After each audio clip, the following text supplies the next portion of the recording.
outside, and there was no guarantee you were going to get in. And I said to my husband, I think we better go in with my key, because I hate to miss this first show. So we used my key and went in. I didn't realize, but that put me on the side with the elites, all the invited guests. Liza was sitting in front of me. I wasn't aware of it at the time, and Lucille Ball was there, Van Heflin and his wife, and Ganesh Johns, Dick Van Dyke, and, you know, all the people. So when it ended, we went out this right door, and the usher said, would you care to come into the party, sir? So my husband said, well, of course. So it wasn't then that we realized that we were in the party, as I said, with all of the VIPs at CBS, all the elites, all the distributors, and my boss's boss was there, and he raised an eyebrow over his drink and looked at me, and I should say, what's she doing in here? And I thought, my God, I'm in trouble. And we didn't know anybody, because everybody knew everybody, and we found some distributors, out-of-town distributors, nice couple, and we sat down next to them. And this is Judy coming into the party. Now, you notice the dress that she wore in the rehearsal? This is Judy. She didn't go, if you want to put her in a gown to perform, you can do that. When it was over, she would just put on this dress that she'd been wearing the week before, that she was comfortable in. She wasn't a clothes horse. This is just the way she was. So I wasn't going to try and talk to her, because I thought, I'm in trouble. But we were sitting down, and all of a sudden, she's standing right next to me here, and she's talking to David Begelman and Jerry Van Dyke, or they're talking to her, talking down to her, and I thought, I have to say something from Lorna Smith. So I grabbed her hand, and she grabbed mine back, and we must have stood there for 4 or 5 minutes.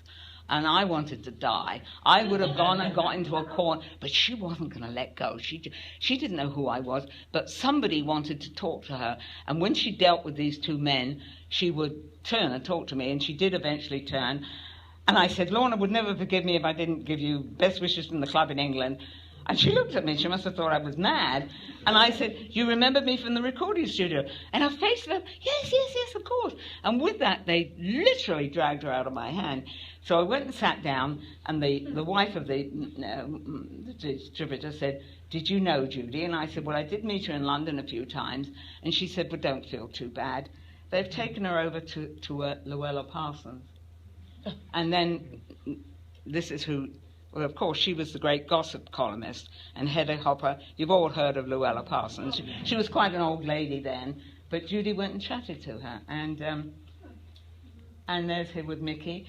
And what was going on at the time, I have to mention, while I was sitting away typing upstairs in the office, there were a bunch of teenagers that used to meet outside when they knew Judy was arriving, and they would stay till 10, 1 o'clock in the morning, and they became known as Judy's gang, or the Bench Wenches and Dudes.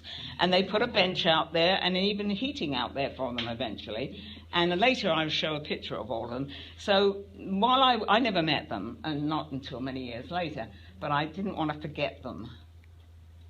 So I leave CBS. I was so appalled at what was happening. I didn't know exactly what was happening, but I didn't like it. And I even told personnel when I left that I thought CBS was treating her appallingly. So they were never going to take me back again. But I was so angry, and there was nothing I could do. Insidious. There was newsletters that came down telling you every day about what was going on with the various programs, how far they were advanced. And the tone changed towards Judy, and it was quite unpleasant. And it wasn't until Steve Sanders wrote his book about it that one fully understood what went on.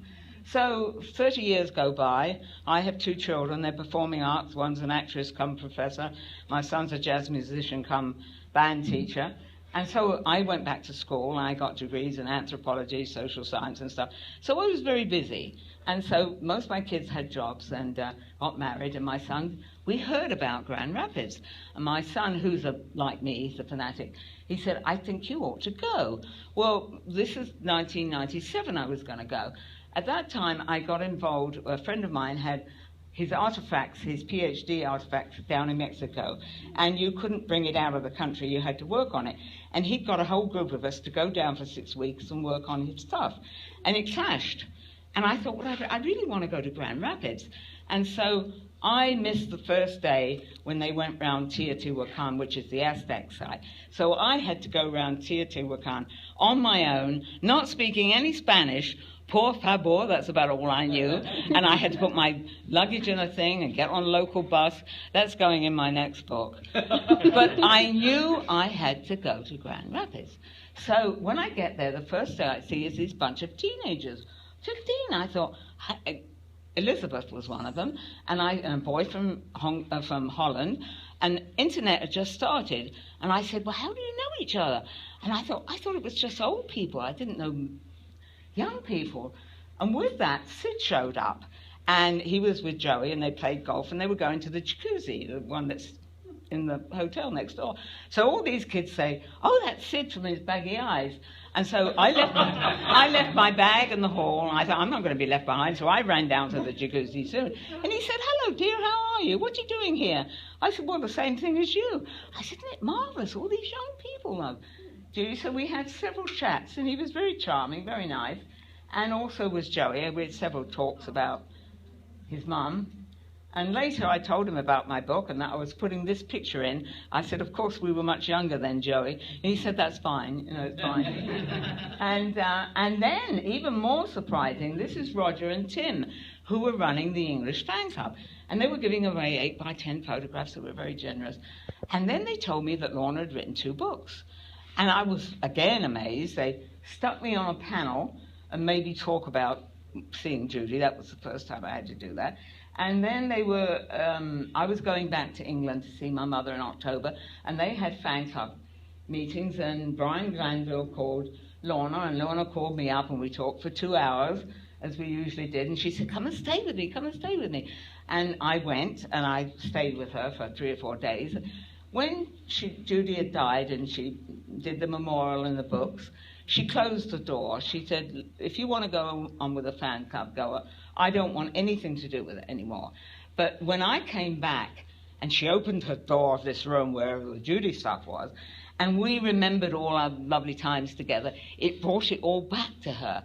And she gave me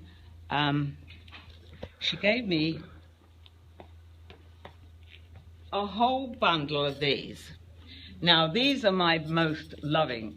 This is when I left in 62, we were part of the American club. And in 63, she started her own club for Judy.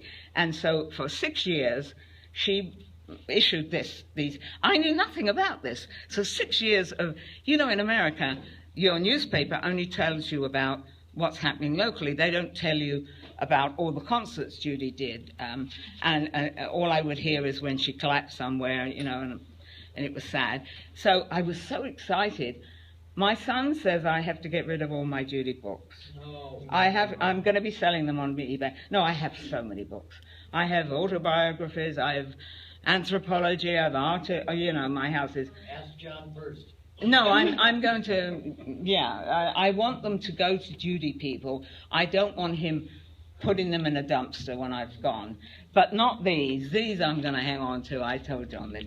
Well, I went through, and there were 6 months that she was in England with Mark Heron in 1964, and I was so taken with that period, and these are not in chronological order. Lorna would just put them in when she got them, so I had to go backwards and forwards.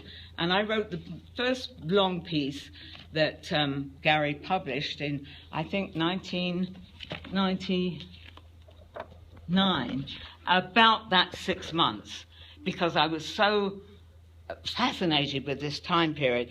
She did A Night of 100 Stars. She came to a club meeting. She went to the theatre all the opening nights. So did all the other fans. So they always met her. And so she knew all the fans by this time. She would greet them and say hello to them. And it's not in here. One person said when Judy got out the car, by the time she got through the auditorium, through the lobby, the people in the auditorium knew she was there. And they stood up. I mean, she was just coming to sit. And this guy met her in the auditorium, and they went through it. By the time they got to the auditorium, everybody came up, and she walked down the aisle with a lovely dress from the CBS series with Mark to meet Noel Coward, and he was following behind. And he said, now I know what it's like to be Judy Garland, with everybody standing up and applauding her. And she was just going to a member of the audience. But that's how much she was loved. And I read this again, and I thought it was very touching, because I hadn't read it for a long time. And she talked about how, well, Night of the 100 Stars, she was told after she'd been ill in Hong Kong that she should never sing again. And but they said, welcome home, Judy, and she just couldn't do it. She just got up and she said, I've been very lucky here in the past.